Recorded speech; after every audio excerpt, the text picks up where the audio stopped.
Hello, Goffstown. My name is Jim Craig, and I'm your host on Goffstown Today, a local program affairs brought to you by the Goffstown Democratic Committee. Our goal is to provide meaningful discussion of local and state issues important to the greater Goffstown community. I haven't hosted this show since the November election, so I just wanted to take a second to say that although we didn't win any of the New Hampshire House seats from Goffstown, I couldn't be prouder to have run alongside Melanie Renfro Hebert, Judy Lanza, Robin McCune, and Dick Bruno. They're all great candidates, great Democrats, and great people. And I hope that they will consider running again in 2022 because the Democrats can win in Goffstown. I'm convinced, and we will if we keep working.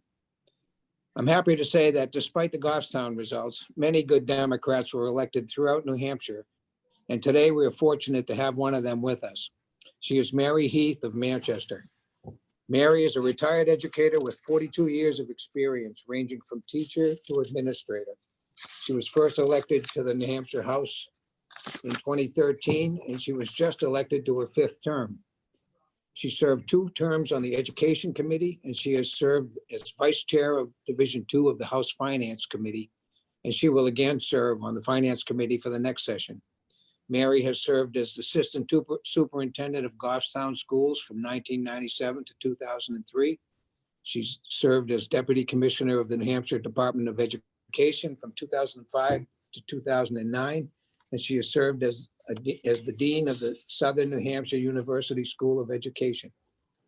Welcome, Mary. You've been around. It's nice. Thank you for coming onto the show. Oh, it's a pleasure to be here. I always like to be back in Goffstown. It's nice. I didn't know you had that connection with Goffstown. Oh, yes. I love working in Goffstown. Lots of good friends there. Yeah, we moved here a couple of years ago, and I love it here. Both my wife and I just love it here. But anyways, let's talk about, I thought we would talk about you're starting your new legislative session, and I guess opening day is tomorrow. So it is indeed. Convening day is tomorrow, and we're all going to drive to Durham, and we're having a drive-in. We're staying in our cars. I just got off a caucus. Tell people first what usually happens at this. I call it opening day. I use like a baseball game, but what happens there, and how's it going to be different this year? Well, normally we all convene in Reps Hall and we go through the protocol. We adopt our rules. We formally elect our speaker. We just go through the routines that will set the course for the session. But this year it's going to be very different due to the COVID virus. We Democrats had hoped to have a virtual or Zoom meeting. Unfortunately, the Republicans did not agree with us, and they chose to have a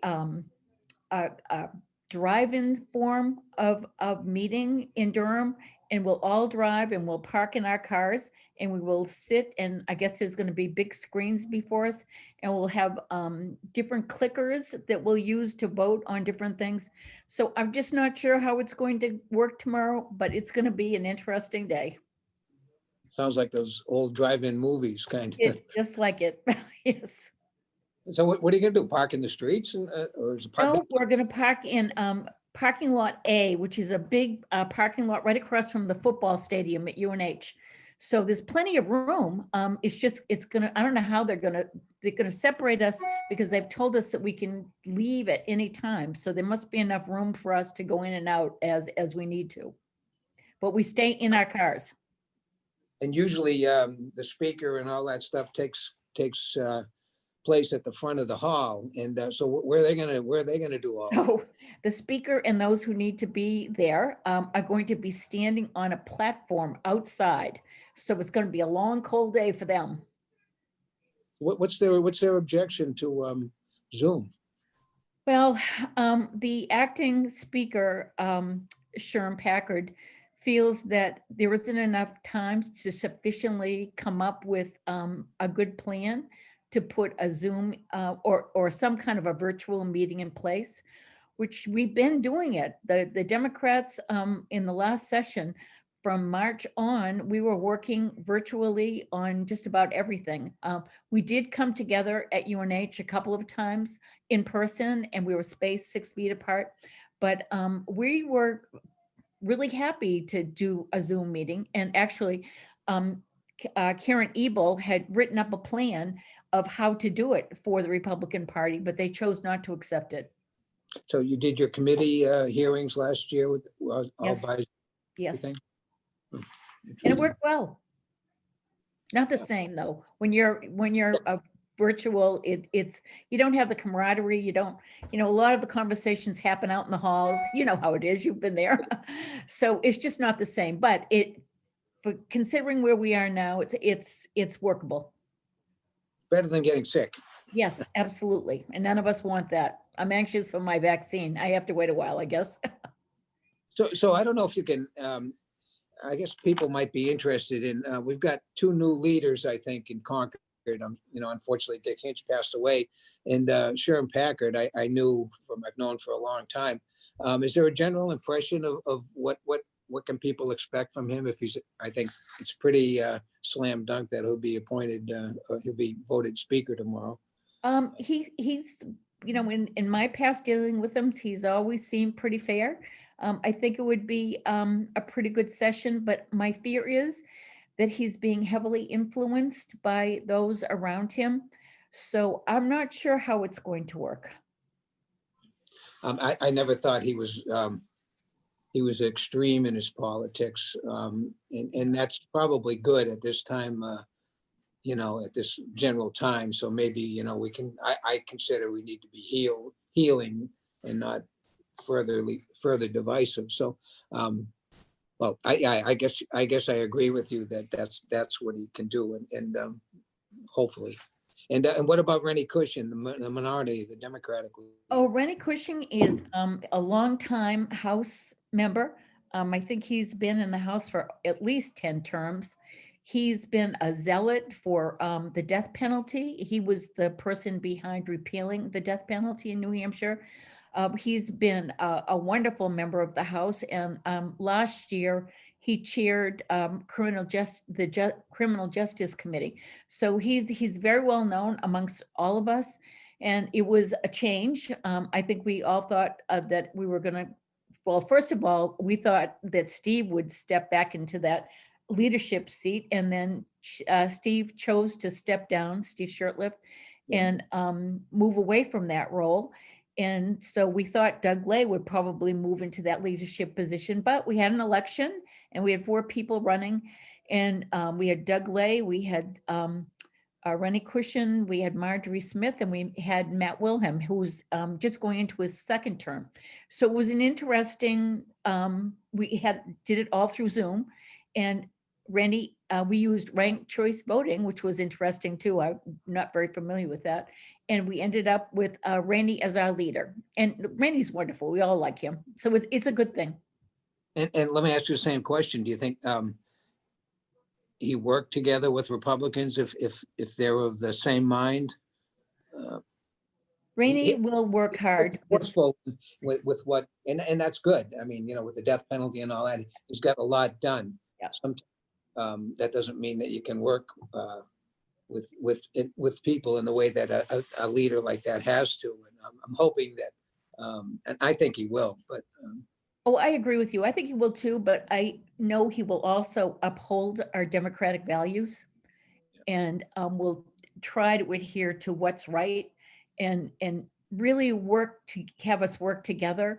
So I see that there'll be good bipartisan, I hope, support all the way through, but you just never know, because the Republican Party right now is so fragmented, and they have their, I call them the maskers who refuse, anti-maskers who refuse to wear masks, and they walk to their own drummer.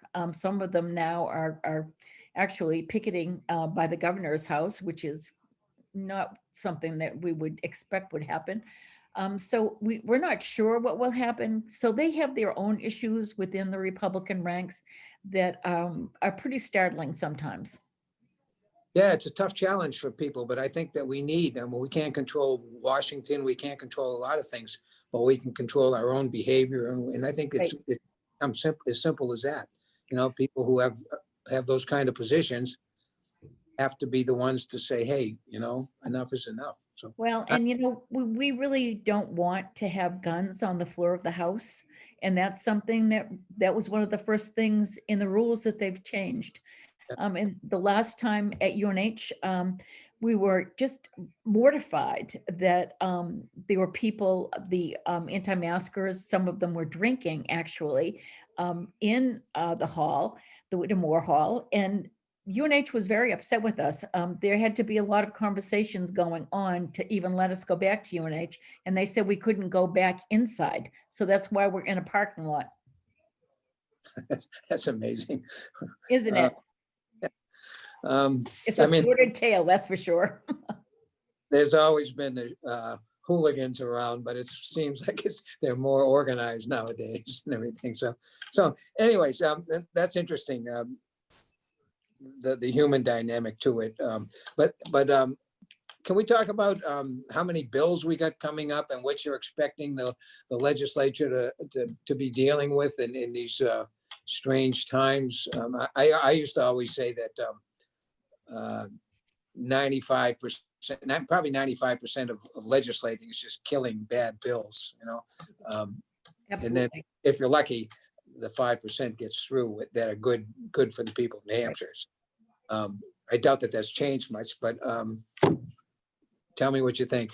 So we have 800 bills, it's going to be hard. So there's some conversation that the bills that are basically study committees won't be taken up this year. The other bills, we've got quite a few. We have minimum wage, which we would love to see the minimum wage get raised. New England has, every state except ours has raised the minimum wage. So we're still at the federal level, which is $7, and I can't remember the cents that go with it. So we hope that will have some action, and hopefully it will pass. We also have a lot of bills going back to education, and previously we had Senate Bill 193, which would allow savings accounts so that families could take the money from the adequacy amount and take that money with them to a private school. And we fought hard in the session before last, and we killed it, but it's back. So that's something that is going to be hard. We're hoping we can defeat it again this time, and it's something that really can draw further money away from the public school systems. Is that you're talking about charter schools? No, it's not charter school. This money, families will be able to take that money and use it to pay tuition to a parochial or some kind of religious school or another private school. And so you're talking about that $3,700 per student that the state is required to provide. They can take that money out of the public trough, so to speak, and put it into private. Yes. So basically taxpayers are supplementing private enterprise. That's right. And speaking of that, we have another constitutional amendment that says that it's okay for public funds raised by taxpayers to be used for sectarian schools. Now that's a CACR, which is a constitutional amendment. So that's going to be a tougher one to get through. But again, that would set the stage for public money to be used in sectarian schools or private schools. We've got some other bills coming up to reduce the business properties tax and the business enterprise tax. And you know, what we have to remember is every time we reduce taxes at the state level, what happens is it results in higher property taxes because we're not providing as much money to the local communities. So we feel that the services is still necessary. So the local community ends up paying it. And a direct result of that is an increase in our property taxes. There's some bills requiring towns and city clerks to report daily to the Secretary of State any filings for elected offices. Now, that would be something new. I don't know how that's worked in the past, but that would be new. We've also got a CACR again, prohibiting a broad-based sales tax. We've got, So just for people who don't know, a CACR is a bill that would attempt to change the Constitution, Yes. the new Constitution, correct? yes, And yes. so it's a higher burden to do what, so what would they have to do? Oh, to do that, first of all, it has to get through the House, it has to get through the Senate with a 2/3 vote, and then it would have to go to the voters. And So that's a high a bar. regular majority, 50. Yes, 50. yeah. So we see a lot of bills around firearms. We also have a bill that the text is just coming out, so I haven't read all the text for some of these bills. But there's one that justifies deadly force upon another person. And that we're not sure what that looks like yet, and we're very fearful of what that would be. So there are a lot of bills like that that are more extreme than we've seen in the past. Traditionally, law enforcement has been against those kind of bills, correct? Absolutely. Oh, another one is that you could carry guns on college campuses. And I know the university people have spoken up against that. So it's something that we've got to wait and really look at and see what's going to happen. But we're very fearful of what it's going to look like. And we have 187 members in the Democratic caucus. So if we all stick together, there are 213 Republicans. So our minority is the highest minority that we've ever had when we've been in the minority. So we feel like we do have some leverage. But again, everything is complicated by COVID. For example, tomorrow, a lot of people don't feel safe going to UNH tomorrow and sitting in a car for 6 hours. So a lot of people aren't going. When we look at the numbers, we're not sure how many will be there tomorrow.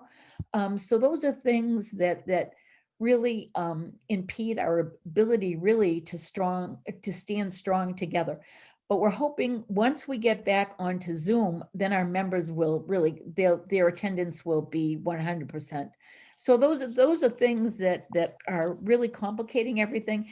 Now the vaccine is coming. I'm on the finance committee, and the plan is that we're going to start meeting in the reps hall. So there are 21 of us on the finance committee. So we will be physically located within the confines of that room in a socially distanced manner. And the air system has just been redone, but there will be no public allowed in the hall, but they will be able to watch the what is going on. And if they want to testify, they'll come in via Zoom.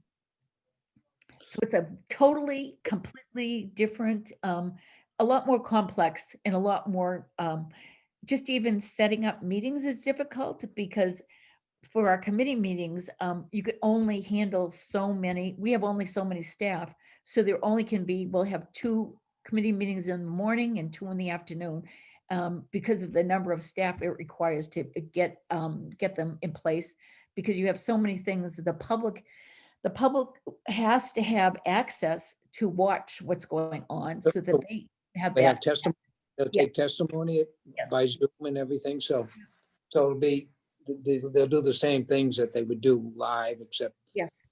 to be there. Oh. Yeah, it's tough. You say if you hang together, but you still got to get almost 20 Republicans to pass anything in the House. And then the Senate, I forget what the majority is there, but it's not with us. And so there's no break. There's no break this time. Usually if the House is with the Republicans, it can stop things in the Senate or with the governor or the executive, not the executive council, but everything is red this year, and that's going to be tough. Yeah. I spent a lot of time in the minority, and it's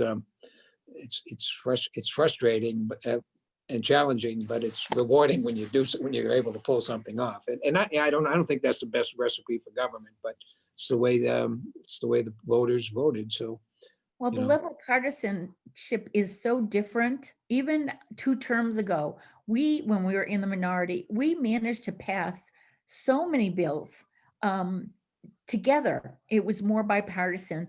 But over the last 4 years, especially, the House has grown so partisan that in the last session, I don't, counting votes, the Republicans would vote one way and we'd vote another way. So we managed once in a while to get something through. So many of the bills that we passed last session were vetoed by the governor. I think he vetoed over 75 bills. And we had a lot of good things that we put together. A lot of them were bipartisan. They had Republican votes.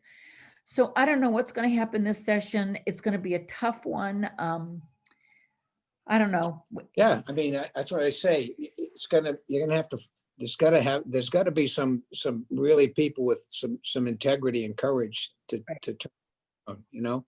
Well, what And, complicates it even more is because everything is on Zoom. So you don't have those in the hallway conversations with the other side of the aisle. So everything has been public, and so you don't have those relationships that you're developing with people. You don't have the conversations that you normally have in the committee rooms, and you don't have the deals being made that we used to be able to do. I don't want to call them deals, but agreements that people come up with and amendments to things. So it's going to be a tough time. you call them deals, that's politics. It's politics, is compromise and making, Yeah. make that deal that, they say a compromise, nobody goes away happy, but you do Right. something.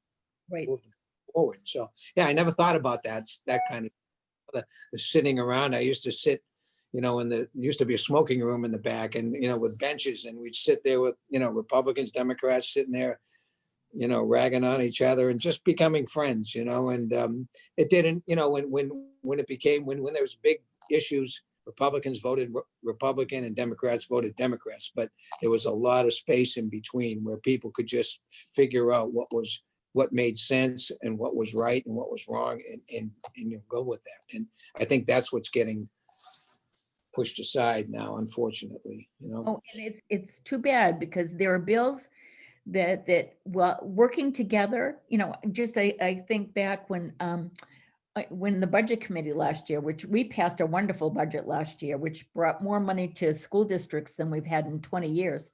But we were able to compromise with the other side, and we'd say, if we do this, and they'd say, well, if you do that, we'll give you this. Especially even the university system, we really came around and we got more money to the university system. So fingers crossed, but I think it's going to be a tough one. So let me ask you, we're kind of running out of time a little, we got 5 minutes or so, but on the finance committee, you're the vice chair of Division 2. Well, I was, yes. What does Division 2 deal with? Division 2 covers education, which includes the university system. We also have safety, we have the lottery, fish and game. So all of those come under the purview of Division 2. And who's the chairman this year of the finance? The chairman of the finance of division, the chair of the total big finance committee is Ken Weiler, and Lynn Ober is the vice chair. And for Division 2, the chair is Karen Umberger, and the vice chair is David Danielson. And both of them, I've worked with them a lot. I have a good relationship with them, so I am hopeful. Division 3, which is Health and Human Services, the chair is Jess Edwards, and this is the first time on finance for him and first time as a chair for him. So Health and Human Services is a big committee. The budget is huge, so that's going to be a tough one. And then of course we have Division 1. Stop you. I'll challenge you here. The remaining few minutes, how has it, or if it has, how has it COVID affected the New Hampshire budget? What kind of shape are we in? And well, that's a good question. The governor initially thought we would be about $400 million in deficit, But the numbers, we just got the numbers today, and we're $47.4 million in deficit, which is far, far better. The real estate taxes came in way higher. Just surprisingly, the numbers came in high. Revenues, cigarette revenues came in much higher. So as we went through the different areas, it worked out well. And then again, there's the CARES money. So we're hoping that perhaps they didn't give any, what in the last CARES bill, there was no money for state deficits allocated, but we're hoping in the next round or that the new administration will provide something for states. So just, I don't know if you know the answer to this, but you say we're coming in the whole 47 million, but it could have been 100 or 200 million dollars. What do we usually come in at the beginning? Well, the last session, we had over 100 million plus. Plus? We currently have $115 million in the rainy day fund too. So ultimately, we're still in pretty good shape in here in New Hampshire. We are much better off than a lot of our colleagues across the country. Yeah, I worry about, you know, the moratoriums on evictions and closures and things. That's not going to last forever. And, you know, where's Another whole story. Yeah, and that's another whole program. so that's interesting. Well, it's certainly going to be a challenging couple of years, and I'm glad there are people like you up there. Mary Jane Wallner's still up there and been there, and that institutional knowledge that we have, Margie Smith, and people who've been there forever, and it's nice because it's hard to snow those people, and you know, and that's a really worth its weight in gold. The dedication of those people, they're incredible. And you too, and Well, you know, thank you. and people don't see that, and you only get, you're well paid, but still. $100 a year. So thank you very much, Mary, for coming today. I know you're busy and it's cold out and everything, so thank you very much for coming. I just got to do a little closing, and then I'll talk to you later. Thank you very much. Thank you, and I'll sign off then. You can watch these programs here on GTV through the video page on our website, goffstowndems.com, by searching for the Goffstown Democrats on YouTube channel, or on our Facebook page, www.facebook.com, Goffstown/Goffstown Dems. Please like and share them widely. Thank you for watching.